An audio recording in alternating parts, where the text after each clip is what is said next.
wabarakatuh. Alhamdulillahi wahdah, assalatu wassalamu ala sayyid al-kamil bil fadail alladhi khassastahu fil azali bisahibi jami'i sifatil kamaliyah al-munfaridi bi khalqihi wa khuluqihi bi ashrafil khususiyah an-nabiyil ummi al-habibil alil qadril adimil jah al-maktubi baina katifaihi khatamin nubuwah walam yakhluqil khallaqu khalqan mithlah la qablahu wa la ba'dahu afdal minhu wa akram manzilatahu inda hadrati sultanil mamlakatil ahadiyah wa ja'altahu wasitatil udma li ahli la ilaha illallah Sayyidina Muhammad Rasulullah sallallahu alaihi wa ala alihi wa sahbihi fi kulli lamhati wa nafasin adada ma wasi'ahu ilmullahi amma ba'du. Hadratil muhtaram al-mukarramun, para sesepuh bini sepuh, para alim ulama, para rektor, dekan, dosen, dan yang saya hormati pimpinan Matan Bapak Dr. Hamdani beserta stafnya, anak-anakku yang kubanggakan atau adik-adikku Matan, saya ucapkan selamat datang dalam mengikuti raker untuk besok pagi dan hari ini, malam ini baru dibuka. Panitia yang saya banggakan dalam rangka raker datang, hadirin wal hadirat rahimakumullah. Saya akan berbicara dengan bahasa akademisi, tidak berbicara dengan bahasa awam. Saya minta kecerdasan kalian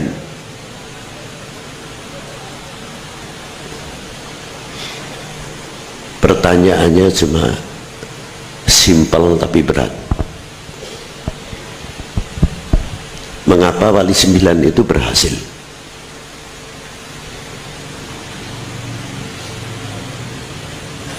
Dan mampu membina regenerasi pada waktu itu yang sudah cukup dipersiapkan, karena para beliau sadar sepanjang umur apapun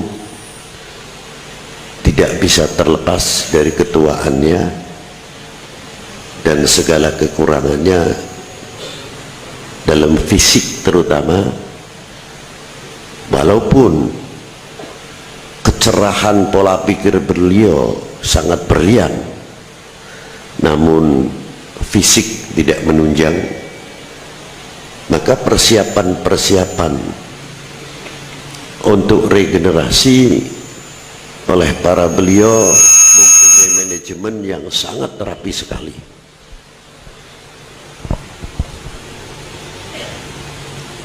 Wali Sembilan ketika masuk ke Indonesia, walaupun pada waktu itu masih Al-Azharus Syarif yang umurnya sudah 1000 tahun di dalam dunia perguruan tinggi atau muta'allimin pada waktu itu, banyak yang melahirkan intelektual ilmuwan yang cukup berbobot. Dan mempunyai administrasi yang sangat rapi.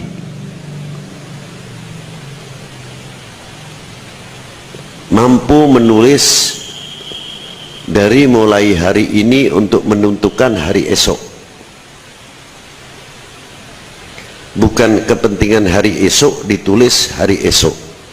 Itu alamat down, kalah.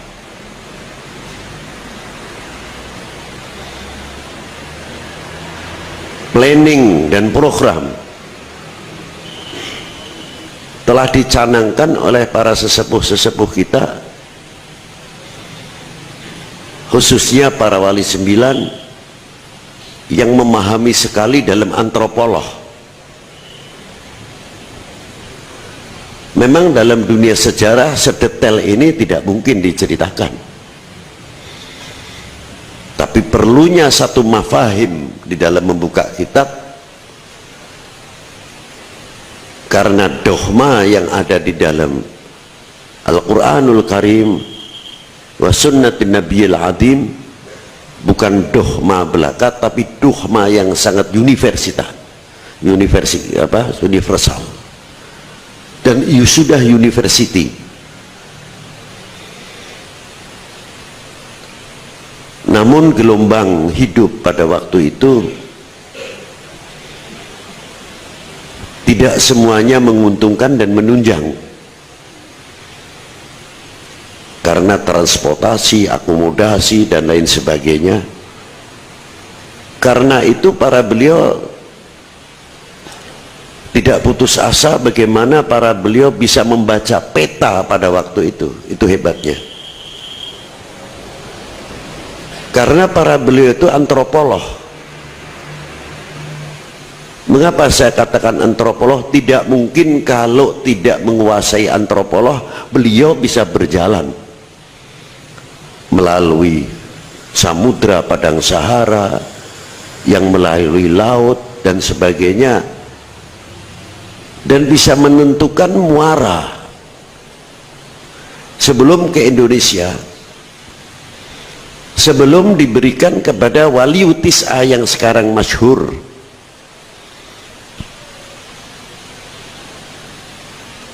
Siapa di antara para beliau-beliau itu?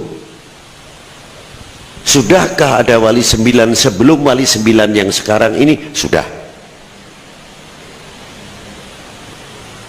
Periode wali sembilan dari mulai Al-Imam Ahmad Syah Jalal,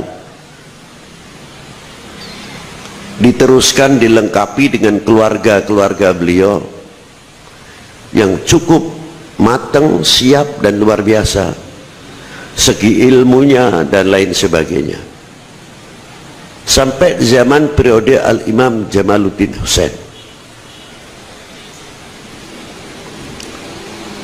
Dari perjalanan yang beliau tempuh tidak terlepas melalui jalan-jalan sutra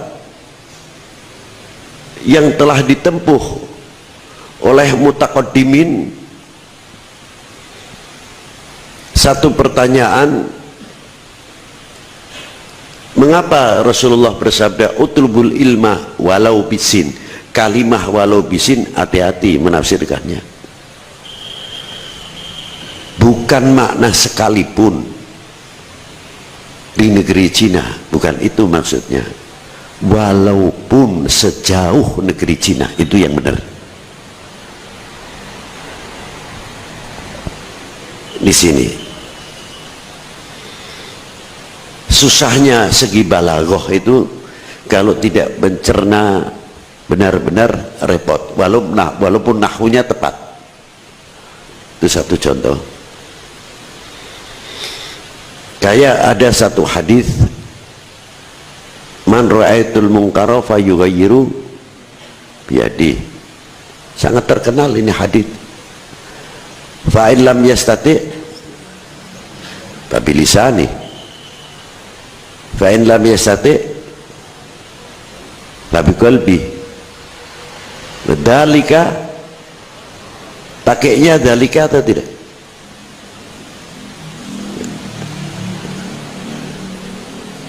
Pakainya dzalika ya? Pripun ya Abdullah? Dzalika adhaful iman. Kalimah dzalikanya ini yang jadi masalah.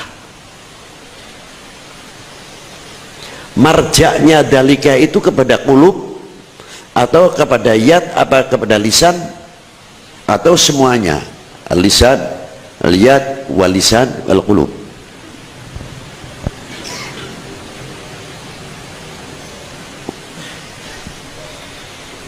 Karena apa? Ala bidzikrillahi tatmainnul qulub, bukan ala bidzikrillahi tatmainnul yad au lisan.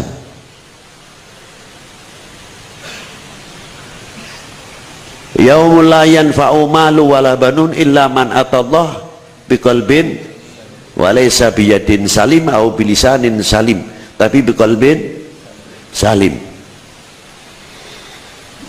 Karena letaknya kekuatan keberanian itu dan tempatnya makrifah semuanya di hati.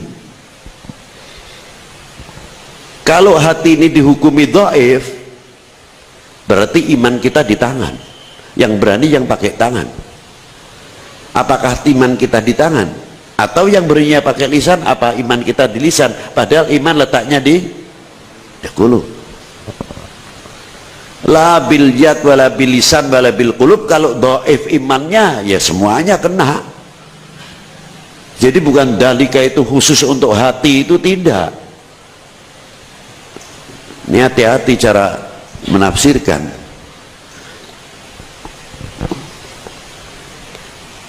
Satu itu sama ketika Rasulullah bersabda utlubul ilma walau bisin. Ada apa? 3000 tahun yang lalu sebelum Masehi itu sudah ada jalan sutra yang menghubungkan antara Yathrib dengan negara Cina, dan dunia perdagangan dunia Arab itu sudah luar biasa. Dan bagaimana cara Rasulullah menitipkan bangsanya, itu hebatnya. Bagaimana cara menitipkan bangsanya, utlubul ilma walau bisin. Ini dalam rangka menitipkan pedagang-pedagang dunia Arab yang sudah banyak berdomisili di dataran Cina. Itulah diplomasinya Rasulullah dengan menggunakan utlubul ilma walau bisin. Maka dari keturunan-keturunan Arab yang ada di negeri Cina, ada marganya Hu, Li, Wi, ada lagi marganya Ma, tapi bukan C-nya, tapi paling belakang, ditaruh di belakang. Seperti Ibrahim, Dr. Ibrahim Ting Ying Ma. Itu pengarang buku terkenal beliau. Karangan bukunya masyhur tentang peradaban Timur Jauh yang ditulis tangan beliau. Kalau yang akhirnya Ma semua itu jelas Ma Muhammad maknanya. Kalau Hu Hud, kalau Ye Yahya, kalau Wi Ba'alawi. Itu. Perkembangan semakin pesat. Dari ilmu ekonomi, gabungan antara Persia, Arab, Cina ini sangat kuat, luar biasa, terutama dalam bidang tekstil. Jadi ketika Allah Ta'ala berfirman untuk memakai jilbab, tinggal dunia Arab itu hanya cukup menutup rambut saja sudah. Karena apa? Pakaiannya sudah biasa rapi.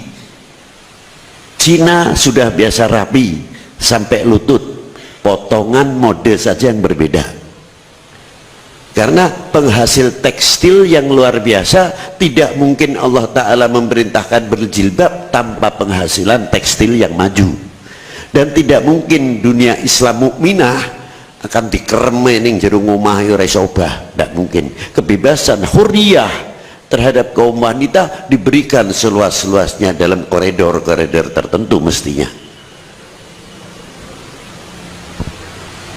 Sedangkan pada waktu itu Indonesia masih sebagian pakai kemben, sebagian pakai aurat pusat ini saja sampai ke tumit sudah.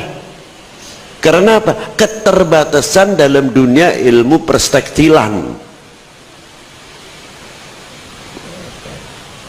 Itu diantaranya. Maka perkembangan setelah hijrah dimanfaatkan oleh Rasulullah bagaimana membangun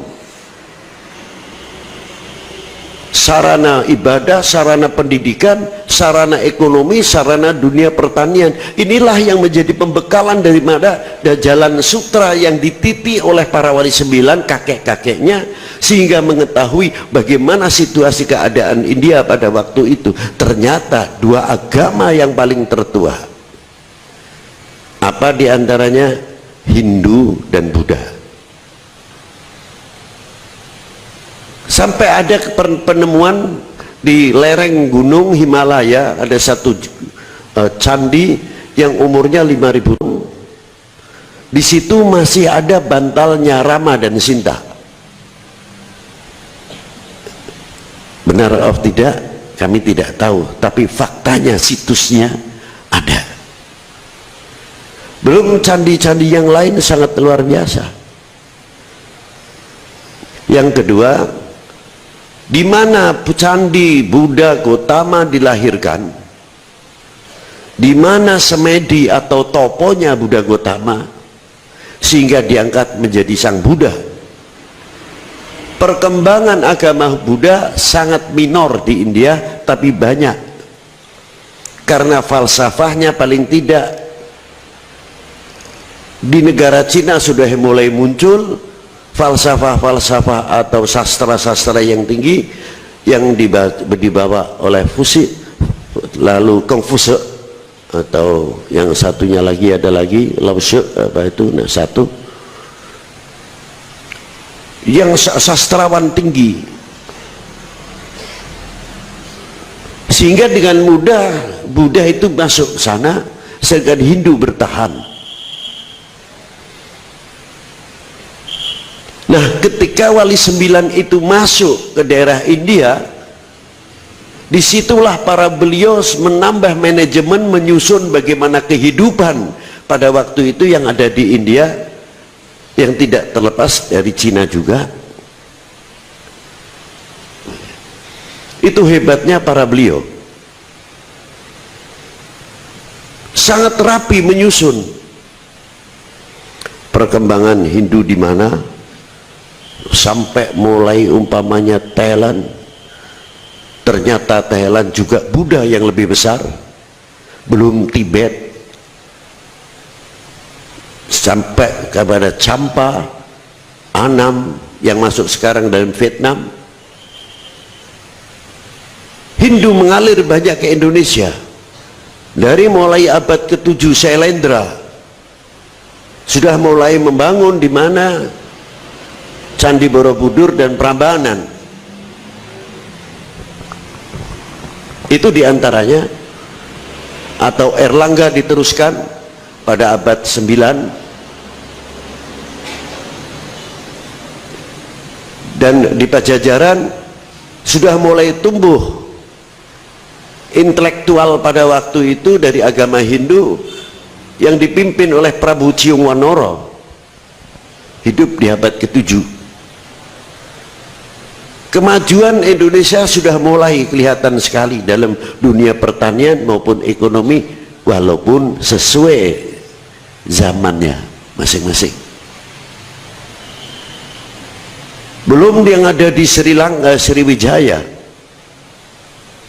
yang tua-tua, tapi sayang ya candi-candinya sampai sekarang mungkin tinggalan-tinggalan batu-batu kecil saja, belum sempat kita temukan yang lebih jauh untuk membuktikan situs bahwa culture yang ada di Indonesia ini sudah maju dari dahulu. Itu diantaranya.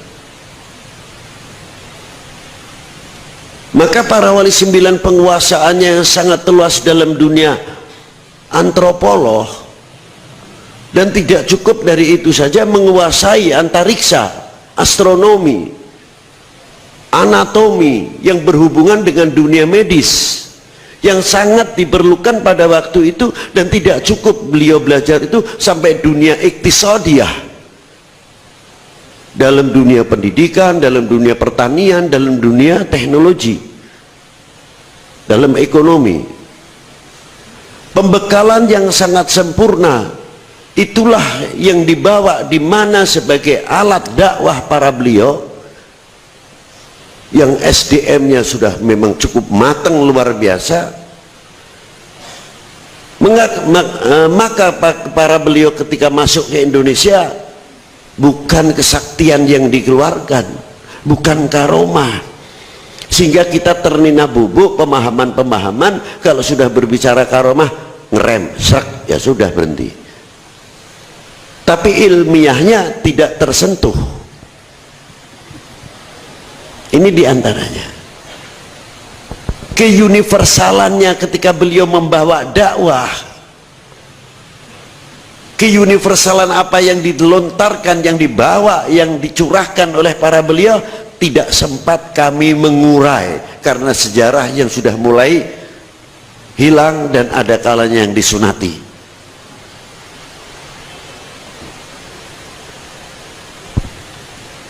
Ini diantaranya. Bahkan pada waktu zaman Singosari dan Daha, ketika Kublai Khan ingin menyerang minta upeti kepada Singosari Raden Wijaya,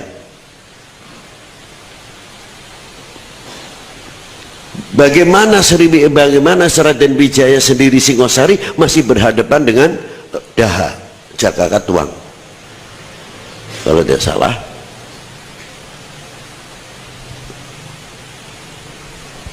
Disitulah Raden Wijaya sangat pandai. Bolehlah nanti saya bayar upetinya, tapi tolong hantam dulu Daha.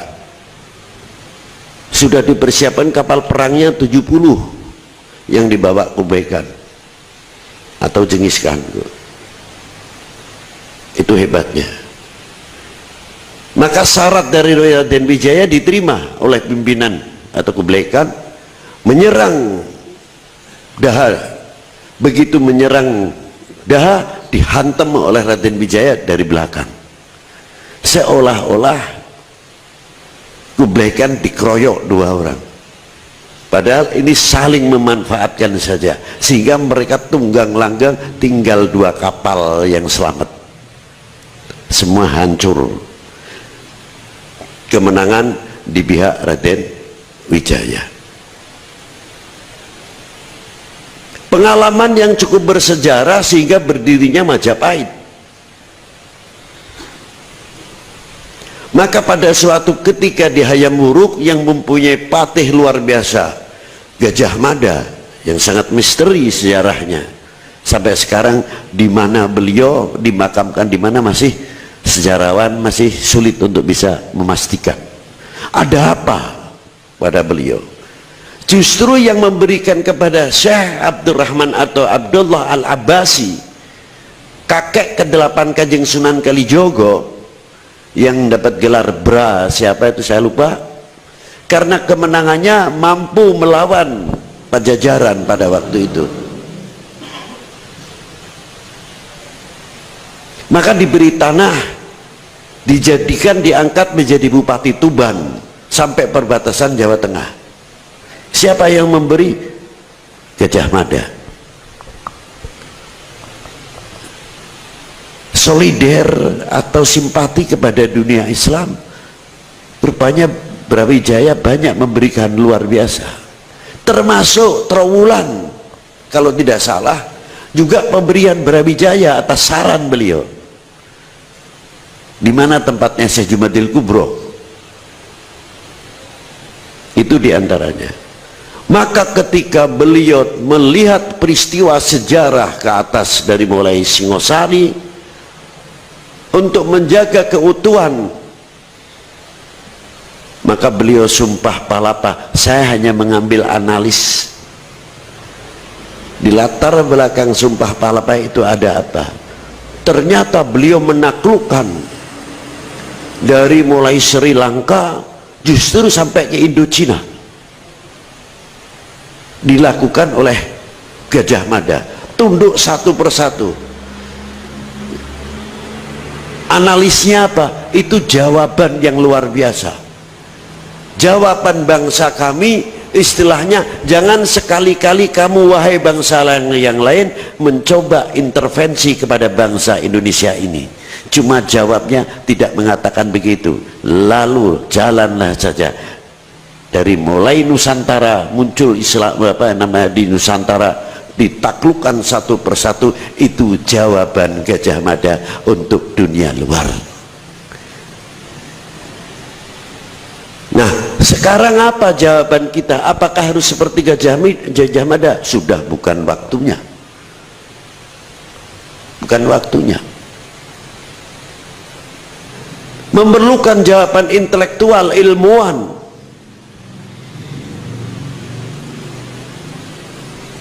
Kalangan-kalangan mursyidin, bukan sekadar mursyid dan hafidhul Quran,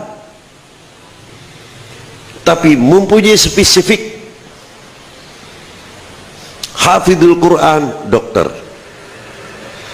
hafidhul Quran dokter spesialis internis, hafidhul Quran dokter spesialis kandungan, hafidhul Quran dokter spesialis jantung. Yang satu muhadithin spesialis ahli pankreas, yang satu lagi muhadithin atau ahli fikih spesialis tulang, yang satu lagi fuqaha dan muhadithin ahli dunia pertanian, yang satu lagi melahirkan fuqaha atau muhadithin atau hafidhul Quran ahli IT dan elektro, yang satu lagi melahirkan. Inilah jawaban-jawaban orang yang ahli la ilaha illallah, bisa melahirkan isinya kalimah la ilaha illallah. Alladzi huwallazi khalaqas samawati wal ardh fi sittati ayyamin tsumma istawa 'alal 'arsy ya'lamu ma yaliju fil ardi wa ma yakhruju minha wa ma yanzilu minas sama' wa ma ya'ruju fiha wa huwa ma'akum aina ma kuntum wallahu bima ta'maluna basir. Dan beliau bisa menjawab ketika was-sama'i wat-thariq wa ma adraka mat-thariq. Terus was-sama'i wat-thariq wa ma adraka ma an-najmu thaqib in kullu nafsin namma 'alaiha hafid falyanzuril insanu mimma khuliqa mimma idafik yakhruju min baini sulbi wa taraib. Yang pertama menunjukkan ilmu astronomi, yang kedua menunjukkan ilmu anatomi manusia, yang ketiga menunjukkan ilmu geologi, vulkanologi, apa yang ada di dalam sama'i wat thariq.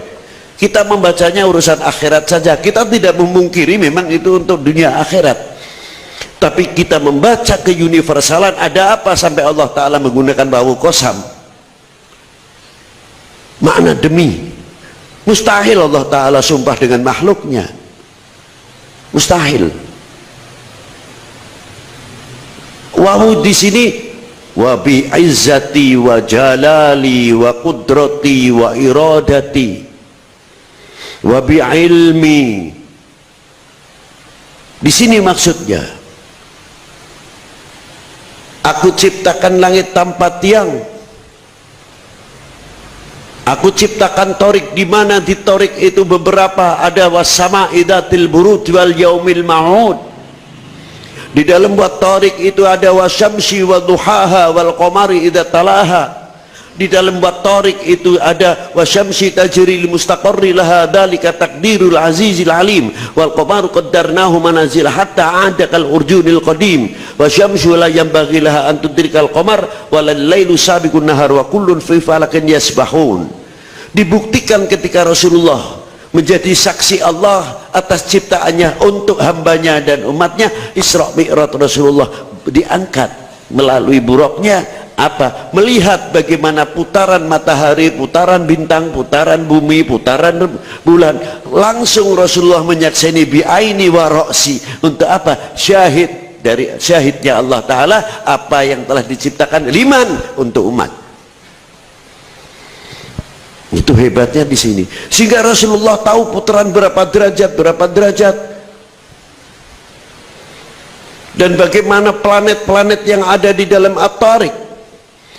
Anehnya bawahnya setelah membahas ilmu astronomi, antariksa, apa kaitannya dengan ilmu anatomi manusia?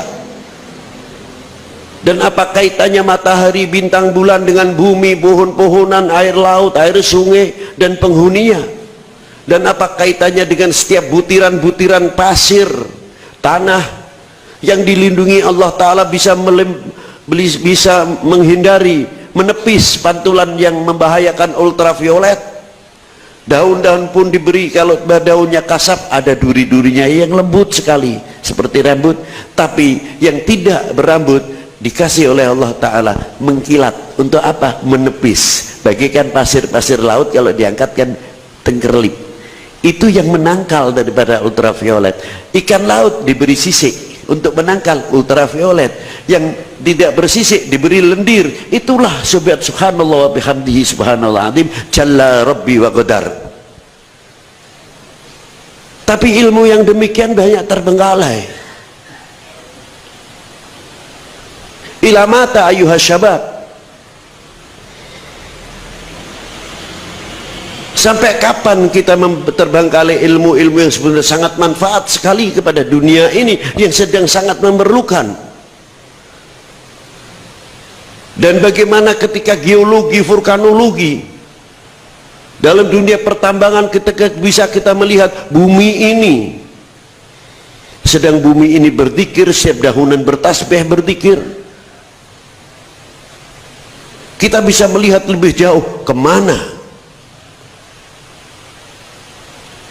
Setiap gunung mempunyai lava dan mengeluarkan setiap pagi, hingga sepanas-panasnya di sedingin-dinginnya di Indonesia tetap lembab.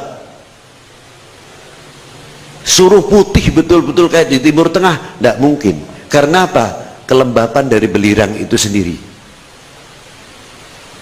Tapi sejauh mana pula kita menyelidiki geologi itu tersendiri, bahwa sungai mempunyai kandungan belirangnya berapa, setiap anak sungai berapa kandungan kapurnya, berapa kandungan besinya, sehingga kita bisa menemukan antar sungai yang banyak besinya silang dikawinkan dengan yang banyak kapurnya untuk kepentingan dunia pertanian.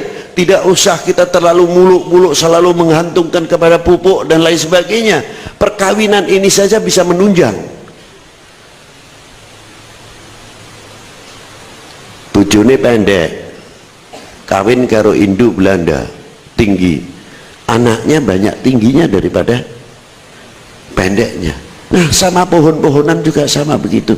Ketika kita hasil silang karena pupuk yang memadai, hasilnya luar biasa. Kita belum sempat. Ini tugas orang-orang ahli tarekah yang sebenarnya bisa melahirkan apa yang terkandung dalam kalimah la ilaha illallah, apa yang diciptakan oleh la ilaha illallah. Kita mempelajari, itu bagian daripada zikir daripada kita semua yang ditantang oleh zaman. Tugasnya matan itu, mampukah kalian menjawab untuk ke depan demi kepentingan kemaslahatan umat dan bangsa ini atau tidak? Jawaban tidak ada, pundak di tangan orang lain, tapi di pundak kalian sendiri yang akan mengiyakan atau tidak. Inilah, jangan sampai kita ini ternyata bobok dengan satu khilafiyah di antara a'imah, bukan bagaikan dua rel. Ada yang menafsirkan relay metu mau ke Jakarta, ada yang lewat kidul, ada yang lewat utara. Tidak, khilafiyah itu bukan begitu antar a'imah. Relnya tetap sama, posisinya sama, cuma bedanya yang satu pakai Argo Bromo ke Jakarta atau Argo Anggrek, yang satu pakai kereta ekonomi, yang satu pakai kereta barang. Sing nganggo kereta barang ya tidak bisa cepat, per stasiun berhenti, dek bandek. Ada lagi, ini khilafnya di sini. Kalau kamu gimana? Aduh Rek, saya pas kereta barang, kenapa? Ya alhamdulillah enggak najis, tapi gerbong ini ada kerbau sapinya, kerbaunya, ada kambingnya. Jalannya ya jalannya sih cepat, tetap lewat stasiun. Alhamdulillah. Yang satu gimana? Pakai kereta langsam biasa, Pekalongan berhenti, Tegal berhenti, Pemalang berhenti. Aduh Rek, enggak kuat, yang jalannya macam-macam di sana, orang jualan dalam kereta banyak. Tapi yang satu naik Argo Anggrek, aduh, saya tahunya bangun-bangun di Semarang dari Surabaya. Dari Surabaya tahu-tahu Pekalongan Pekalongan terus Jakarta, tidak tahu apa-apa, malam gelap. Loh itu susah juga jadinya. Khilaf yang naik anggrek, khilaf yang naik gerbong biasa, khilaf. Jadi tapi relnya tidak khilaf. Itu yang dimaksud khilafiyah indal a'immah, bukan dua rel, bukan. Jangan nafsir ini aja sembarangan. Kalau sudah dua trek berarti khilafnya temenanan. Itu masih satu rel, beda kereta. Itu khilafiyahnya a'immatul arbi'ah, itu di situ sebetulnya. Ma'asyiral hadirin rahimakumullah. Ini semuanya yang saya ceritakan. Ini bagian-bagian daripada kalau bisa kita memperkaya dan sebagainya, bagian daripada bela negara dan memperkokoh NKRI. Itu dia. Itulah yang bisa saya sampaikan, walaupun cukup singkat. Semoga Allah Ta'ala bermanfaat. Assalamualaikum warahmatullahi wabarakatuh.